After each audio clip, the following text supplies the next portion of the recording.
Dear students, आप सबका एक बार फिर से स्वागत है। आज की इस वीडियो में मैं आपको क्लास 10th में एक टॉपिक है शून्य ज्ञात करना। तो हम आज शून्य ज्ञात करना सीखेंगे। शून्य ज्ञात करने के लिए कई विधियां हैं, लेकिन हम गुणनखंड विधि से शून्य ज्ञात करेंगे। जैसे कि हमारा पहला प्रश्न है, पहला इक्वेशन या समीकरण दिया हुआ है कि इसका x square plus 15x plus 56 जो दिया हुआ है, इसका शून्य ज्ञात करें। तो आखिर वास्तव में शून्य होता क्या है? शून्य कहने का मतलब कि हम x का मान क्या भरें कि इसके बराबर में जीरो आए। तो इसके लिए शून्य ज्ञात करने के लिए करते क्या है कि हम x square plus 15x plus 56 बराबर हम जीरो लिख देंगे, यानी कि यह जीरो के बराबर है। मैंने बताया कि शून्य ज्ञात करने के लिए हम एक्स का मान ज्ञात करेंगे कि एक्स की जगह हम क्या भरें कि जब इसे हल करें तो पूरा समीकरण का मान शून्य हो जाए। तो हम बराबर में सबसे पहले शून्य लिख देंगे। इतना लिखने के बाद गुणनखंड विधि से शून्य ज्ञात करने के लिए करते क्या है कि शुरू वाला और अंतिम वाला को कहीं पर गुना करके लिख लेते हैं। जैसे मेरा कहने का मतलब कि एक्स स्क्वायर यहाँ पर है और अंतिम में 56 है, तो इसे गुना करके हम लिख लेंगे एक्स स्क्वायर गुने 56। जब गुना करेंगे तो एक्स स्क्वायर में 56 से गुना होगा तो 56 एक्स स्क्वायर हो जाएगा। ठीक, इसे हम ध्यान रखेंगे। शुरू और अंतिम वाला गुना किए तो क्या आया? 56 एक्स स्क्वायर आया। अब जो बीच वाला 15 एक्स है इसे तोड़ना है। अब देखो 15 एक्स के बदले हम क्या क्या लिख सकते हैं? 15 एक्स के बदले हम लिख सकते हैं 8x प्लस 7x या 9x प्लस 6x या 10x प्लस 5x, या हम ये भी लिख सकते हैं 16x माइनस एक्स। 16 को एक्स में से एक्स जाएगा तो क्या आ जाएगा? 15x आ जाएगा। 10 में 5x जोड़ देंगे, 10x में 5x जोड़ देंगे तो 15x हो जाएगा। 9x में 6x जोड़ देंगे तो 15x हो जाएगा। 8x में 7x जोड़ देंगे तो 15x हो जाएगा। यानी कि एक प्रकार से हम लिख सकते हैं। तो हमें 15x को कुछ इसी प्रकार से तोड़ना है, लेकिन देख रहे हैं कि आप इतना सारा टोट रहा है तो जो कौन सा हम लिखें? यहाँ पर 15x के बदले सबसे पहले मैंने बताया कि शुरू और अंतिम वाला गुना करके हम लिख लेते हैं, और बाकी सबको ना है तो शुरू वाला और जो अंतिम वाला यहाँ है उसे जो कहते हैं हम उतार लेते हैं। अब बीच वाला को मैंने बताया जो बीच वाला है इसे तोड़ के लिखते हैं। तो हमने 15x को तोड़ा तो कुछ इस प्रकार से टूट रहा था, तो हमें इसमें से उसी को लिखना है। जब देखो अब 8x और 7x को आपस में गुना करते हैं तो 8 सते 56x स्क्वायर आता है। यहाँ जब गुना करेंगे 9x और 6x गुना करेंगे तो 9 6 54x स्क्वायर आ जाएगा।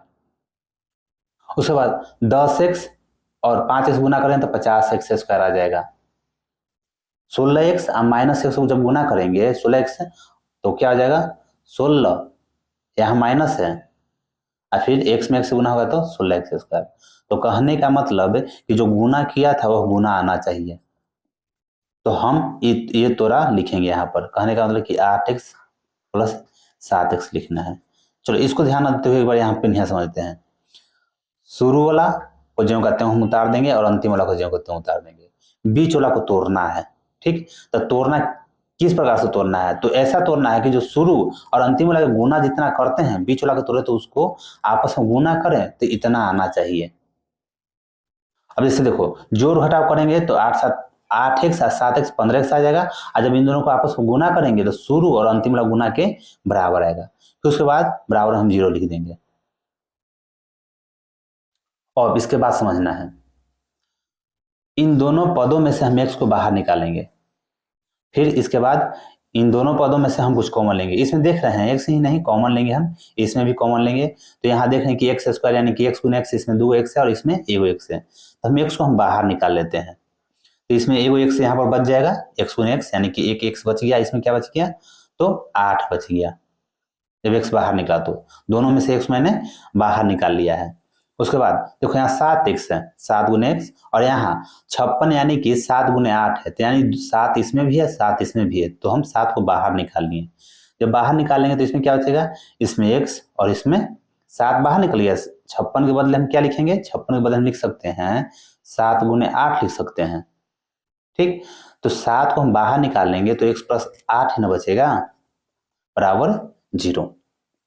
अब उसके बाद इस पूरा में से इन दोनों पदों में देख रहे हैं कि क्या कॉमन है, तो x प्लस 8 दोनों में है, x प्लस 8 इसमें भी, प्लस के इस तरफ भी है और प्लस के इस तरफ भी है। तो x प्लस 8 को जब हम बाहर निकाल लें तो क्या बचेगा, इसमें x बच जाएगा और इसमें 7 बच जाएगा और बराबर 0। तो इसके आगे अब देखो, इतना बराबर हम एक बार 0 कर देंगे और फिर इसके बाद इतना बराबर हम 0 कर सकते हैं। मेरा कहने का मतलब कि x प्लस 8 बराबर के इस तरफ छोड़ेंगे तो ये जो है उस तरफ जाएगा तो 0 बटा x प्लस 7 हो जाएगा। ठीक, और दूसरा बार में यदि हम x प्लस 7 को इसी तरफ छोड़ दें तो जो x प्लस 8 है जब उस तरफ से जाएगा तो जो गुना में है वो भागा में जाता है, यानी कि x प्लस 8 भागा में चला जाएगा। अब देखो x प्लस 8 बराबर क्या लिख सकते हैं, 0 में किसी से भी भागा दो तो 0 ही आता है। फिर यहाँ x प्लस 7 बराबर 0 हो जाएगा। x 7 को उस तरफ भेजेंगे, x को इस तरफ छोड़ देंगे, 7 को उस तरफ भेजेंगे तो -7 हो जाएगा और इधर 8 को उस तरफ भेजेंगे तो -8 हो जाएगा। इस प्रकार x का मान -8 और -7 प्राप्त हुआ। तो जो ये जो दोनों है ये दोनों शून्यक है, यानी कि इस प्रश्न के ये दोनों आंसर हैं। तो इसके एक और एग्जाम्पल जो मैंने यहाँ बी के जगह लिए तो जगह नहीं बचा, आप इसे खुद बना के प्रैक्टिस करेंगे। मैं यहाँ पर सी ऑप्शन को, सी जो प्रश्न है उसे समझाने का प्रयास फिर से करूंगा। देखो इसके लिए सबसे पहले करते क्या है कि जो प्रश्न दिया हुआ है उसे ज्यों कहते हैं उतार लेते हैं और बराबर में 0 लिख देते हैं। 2x² माइनस 8x प्लस 6 बराबर 0। उसके बाद शुरू वाला और अंतिम वाला को गुना करके लिखते हैं तो कितना गुना कर देते हैं और उस रह पर किधर कहीं कॉपी में रह पर लिख लेते हैं, यानी कि 2x² में से 6 से गुना करेंगे तो 12x² आ जाएगा। ठीक, इसे ध्यान रखें। किस लिए ध्यान रखेंगे, क्या है कि बीच वाला को ऐसा तोड़ना है, इस प्रकार से तोड़ना है कि यह आना चाहिए।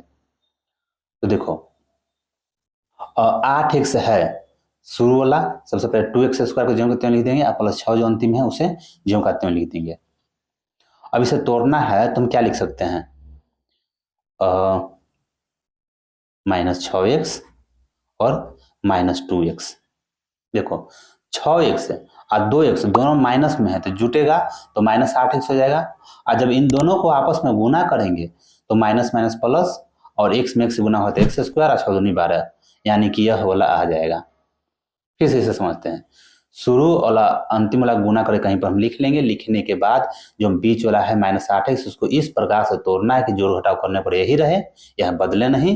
लेकिन जो तोड़े हुए पद है उसको जब गुना करें तो क्या आना चाहिए, तो ये आना चाहिए, मतलब शुरू वाला और अंतिम वाला के गुना के बराबर आना चाहिए। इतना करने आ जाता है तो यह प्रश्न आसान लगने लग जाएगा। इसके बाद क्या करेंगे, इसके बाद हम कॉमन लेंगे। सबसे पहले इन दो पदों में कॉमन लेंगे, फिर उसके बाद इन दो पदों में कॉमन लेंगे हम। तो यहाँ पर देख रहे हैं कि इसमें भी 2 है, इसमें 6 है, तो 2 गुना 3 यानी कि 2 दोनों में है, 2 बाहर ही निकल जाएगा। यहाँ x² है और इसमें यहाँ x है, तो x को हम बाहर निकाल देंगे तो यहाँ क्या बचेगा, x बचेगा। मैंने 2 को बाहर निकाल दिया, साथ में वो x को भी बाहर निकाल दिया, तो एक x यहाँ पर बच गया। उसके बाद इसमें से 2 बाहर निकल गया है तो 3 यहाँ बचेगा, -3, और x को बाहर निकाल दें तो केवल -3 बच जाएगा। 6 के बदले मैं यहाँ क्या लिख सकता हूँ, 2 गुने 3, और तो 2 को मैंने बाहर निकाल लिया, साथ में x को भी बाहर निकाल दिया, तो क्या बचा है, यहाँ पर 3 बचा है। अब देखो, अब उसके बाद इन दोनों में से कॉमन लेंगे तो हम इसको क्या लिख सकते हैं, 6 को भी लिख सकते हैं माइनस, देखो 6 को क्या लिख सकते हैं, 6 के बदले लिख सकते हैं -2 गुने -3। ठीक, तो और 6 के बदले लिखा है मैंने -2 गुने -3, तो हम -2 को बाहर निकालेंगे, तो -2 को बाहर निकालेंगे तो यहाँ पर क्या बच जाएगा, x बच जाएगा। ठीक, और उसके बाद -2 तो बाहर निकल गया है तो दूसरे पद में क्या, 6 के बदले हमने तो -2 गुने -3 लिखा है और -2 को हमने बाहर निकाल दिया है, तो यहाँ क्या बचेगा, -3, तो -3 हम यहाँ लिख देंगे। उसके बाद बराबर 0। आगे फिर इन दोनों पदों में से हम फिर कॉमन लेंगे, इन दोनों पदों में से हम कॉमन लेंगे तो देख रहे हैं कि x - 3 दोनों में है तो x - 3 दोनों में से कॉमन हो जाएगा। उसके बाद बच क्या जाएगा, तो 2x - 2 बच जाएगा और बराबर यहाँ 0 इधर। अब इसके बाद करें क्या कि x माइनस 3 ज्ञात करने के लिए 2x माइनस 2 को जब उस तरफ भेज देंगे तो 0 हो जाए, तो हम डायरेक्ट लिख सकते हैं x माइनस 3 बराबर 0 और उसके बाद 2x माइनस 2 बराबर 0। देखो x माइनस 3 बराबर लिखना चाहे तो 2x माइनस 2 बराबर को उस तरफ भेज देंगे तो 0 बटा 2x माइनस 2 यानी कि 0 हो जाएगा। और 2x माइनस 2 बराबर लिखना चाहेंगे तो इसको जब उस तरफ भेज देंगे तो भागा में चला जाएगा, 0 हो जाएगा। यानी कि यहाँ क्या आंसर ज्ञात हुआ, तो x बराबर +3 ज्ञात हो जाएगा, माइनस जब उस तरफ जाता है तो प्लस हो जाता है। और यहाँ पर 2x है, -2 है उस तरफ जाएगा तो 2 हो जाएगा, गुना में जो रहता है वो भागा में चला जाएगा, यानी कि 2 बटा 2 हो जाएगा और यहाँ से यहाँ कट के 1 आ जाएगा। इस प्रकार x बराबर हमारा 1 आ गया। कहने का मतलब कि यहाँ x का मान 3 और क्या आया, 1 आया, जो कि इस प्रश्न का आंसर है। अब देखो इस प्रश्न के लिए, इस प्रश्न को आप खुद ही बनाने का प्रैक्टिस करें और जो आंसर आएगा उसे कमेंट बॉक्स में टाइप करें या लिखें। तो उम्मीद करता हूं कि आपको यह वीडियो अच्छी लगी होगी और समझ में भी आई होगी। तो वीडियो अच्छी लगी हो तो वीडियो को लाइक और चैनल जरूर सब्सक्राइब करें। मैं देखता हूं कि वीडियो आप लोग देखते हैं लेकिन वीडियो को लाइक नहीं करते हैं, तो वीडियो को लाइक और चैनल जरूर सब्सक्राइब करें। Thanks for watching.